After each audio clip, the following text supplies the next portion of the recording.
morning, everybody. I'm News Center Maine's Zach Blanchard, and this is Political Brew. I'm joined now by Republican analyst Phil Harriman and Democrat Betsy Sweet. Thanks so much for being here. Thank you. Good morning. Good morning. Good morning, Betsy. I want to start with the asylum seeker crisis. It only seems to be getting worse. In the last week, dozens of people claimed they were sent from Portland to Sanford in hopes of finding better resources, only to be sent back again. More than 1,000 people have arrived already this year, and the city says its shelters are at capacity. Betsy, I want to start with you. It appears Portland continues to shoulder the burden here with no real permanent solution. Yeah, I think that one of the things that this points to is that we've got to have a statewide solution.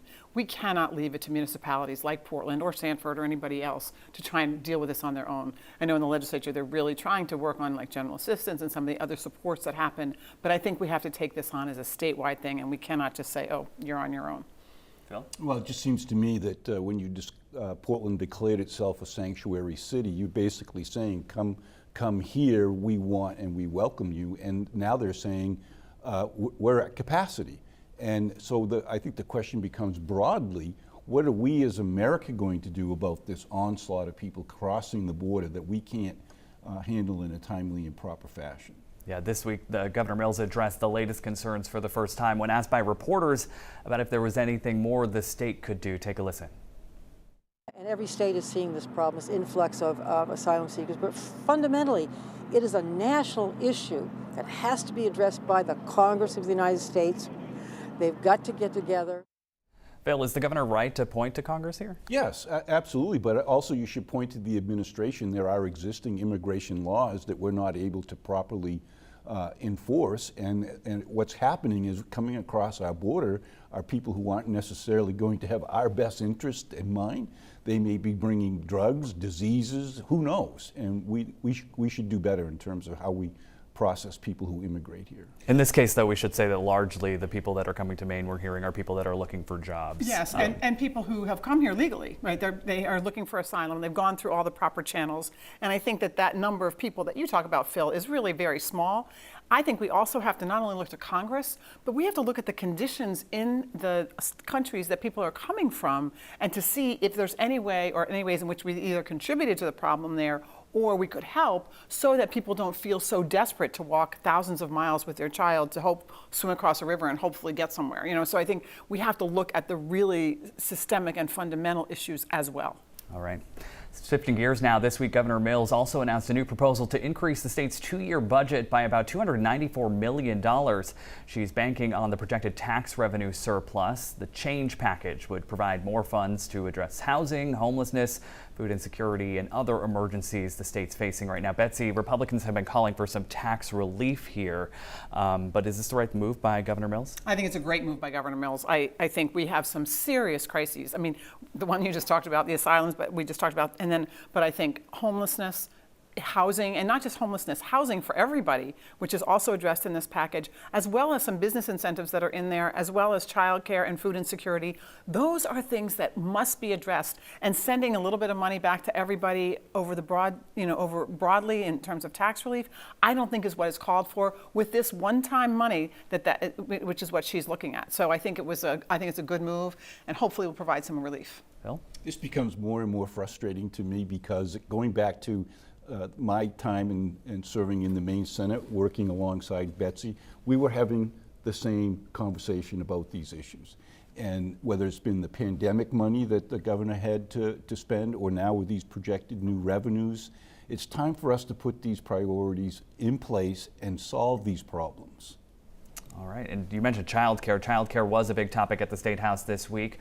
Of course, we know it's a big hurdle to addressing issues with the state's workforce right now. One bill being put forward by Senate President Troy Jackson would increase stipends for childcare workers and expand eligibility for families to be able to take advantage of the childcare subsidy program. Phil, we're talking about more money here. Will Republicans get on board? Well, I think so. This is an economic development opportunity. If you travel north and south on 295, if you look to the right, there's plenty of options for childcare, but if you look to the left, north, and west of the interstate, that's probably one of the most significant barriers for people to find economic opportunity is childcare. Yeah, and the only thing I would disagree with is you can look right too, because there is no childcare anywhere. Like, because we've lost almost 20% of our childcare providers during the pandemic. They have not come back because they aren't able to pay enough workers to make it economically viable. The other piece of that bill is to lower the increase the income eligibility so people can help with subsidies. When people are paying $1,000 a month, in childcare, that takes a big chunk out of people's low and middle income families. And so we've got to address this. And as you said, Phil, it's an economic issue, economic development issue. We're so short on workers. If we don't provide childcare, it's not going to happen. Yeah, and big news from Augusta to Maine's largest city in Portland. On Monday, the council is expected to vote to appoint Danielle West to the city manager role permanently. She's been serving as interim city manager for some time, and West will be the first woman to hold the job. But she has a lot to deal with, from the homelessness crisis to affordable housing to a shortage of city staff. This letter to the editor in the Press Herald this week saying Portland's priorities are all wrong. Betsy, do you agree with that? No, I think congratulations to her, and I think she's shown that she's done a pretty good job as an interim. I think really the bottom line question, though, is really the structure of when we actually had an elected mayor, and the roles between the mayor and the city manager. We haven't made that work yet, and I am hoping that she and as Portland gets to figure that out better, this will actually work to address those very problems. I think the fact that she's been formally appointed puts everyone in City Hall on notice that she has the support of the City Council. That's going to go a long ways to helping her implement the decisions of the City Council. Yeah, time will tell. Yeah. In national politics, all eyes are on the southern border, where thousands of migrants are crossing into the U.S. after Title 42 expired late this week. The COVID-era policy put in place back in 2020 under the Trump administration allowed officials to basically turn people away. Now, though, they are seeing an overwhelming number of migrants coming through Mexico. Betsy, the Biden administration has sent additional troops. It says that it's planning to make some changes, but it's going to take some time. Why weren't they ready for this? Well, I think that they have tried, and they put a lot, like one of the things that's a big thing that they put in place is to try and have people be able to apply online so that they can apply before they come, before they get here, and I think, again, I think it speaks to the desperation of people, and I think it's so hard. We have to look at why people are coming across, and I think we have to make the processing of asylum seekers and refugees much faster on this end. That's the part that we have never solved. I don't understand why that is why we can't get a more efficient system that way. And maybe this online thing will help. But it's so many people, yeah, right, Phil? Yeah, and on top of that, the administration, when they first took the oath of office, made it clear we're not putting up the border wall. We're going to be welcoming, and they are coming and continue to come. And now that this Regulation 42 is expired, we're going to see even more. And this is not fair to our border states. It's not fair to our citizens, and it's certainly not fair to the people who sacrifice life and limb to cross over the border. Former President Donald Trump is making the same headlines again, this time for a town hall next door in New Hampshire that was televised on CNN. It was the same week a federal jury found him liable in a sexual assault and defamation case. The network is getting slammed, though, for giving Trump the platform to continue to spew lies, including that the 2020 election was stolen. Here's just some of his exchange with Caitlin Collins. But what you just said there, Republican officials debunked those claims about fraudulent ballots. We want to give you a chance tonight. Who? Republican officials in Georgia and every single state. There is your own election officials, Mr. President. Now, Phil, do you think this kind of thing will continue to rile up his base, and is it a path to victory? I don't know if his base could be riled up any more than it already is. And I don't understand the strategy, Zach, behind being this antagonistic.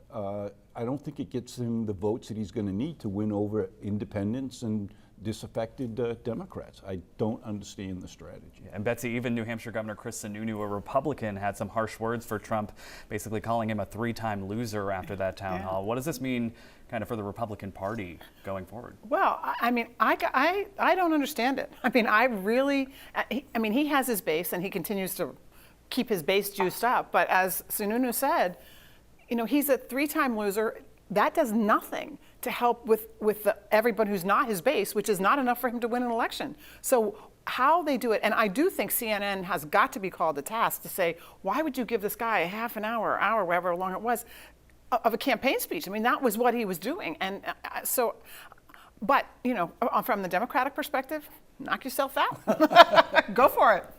All right, somehow the debt limit talks headline has found itself buried this week, but they do continue. Another meeting set for Friday with President Biden and congressional leaders was abruptly called off and pushed to next week.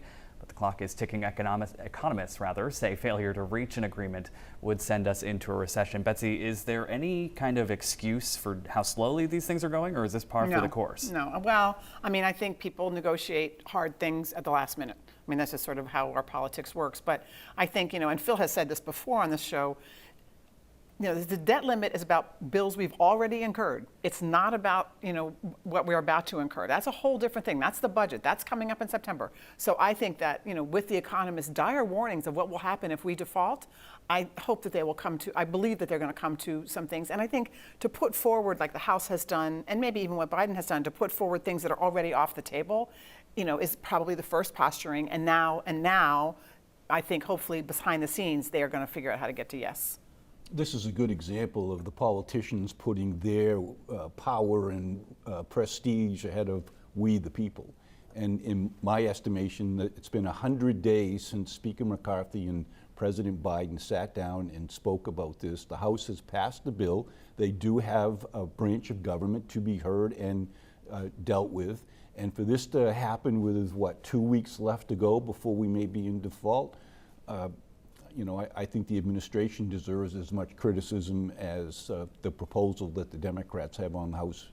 And that would definitely play a role in the re-election of President Biden. Sure. Yeah. Absolutely. Sure. Absolutely. And, and I think, we've gotten so far, like to play politics with something that's this serious and would mean really devastation, not just for us, but for our allies around the world. It just seems like, can we play politics with something else? All right, finally, winners and losers. Phil, we're going to start with you. Okay, my loser this week is Mayor Orcus, the Homeland Security Secretary. We should not have gotten to this place with our border crisis. It makes it look like we're putting fentanyl dealers and child traffickers and cartels ahead of the security of our own country. The winners this week are the GOATs, the greatest of all time. Our mothers, our mothers, and of course, if you're a New England Patriots fan, first game of the season, the New England Patriots are going to celebrate Tom Brady. They are. Betsy? All right. So I'm still on the GOATs, right? My winner of the week is actually the budget, is the taking this money that we have and giving it to some of these very, very impending crises or current crises of housing, childcare, food insecurity. So I think that's a winning proposal to start. And the loser of the week, this is a very small minority of Republicans who spent 2.5 hours in the legislature maligning school counselors and guidance counselors, accusing them of handing out transgender stuff, willy-nilly, drugs, all that stuff, so much so that the speaker had to clear the gallery of children. And that has not happened since the late 70s when they were talking about gay and lesbian civil rights legislation. It is appalling. It's appalling they've taken it to this level, and they're my losers. All right, and that's going to do it for us here on Political Brew. The Morning Report is back right after this.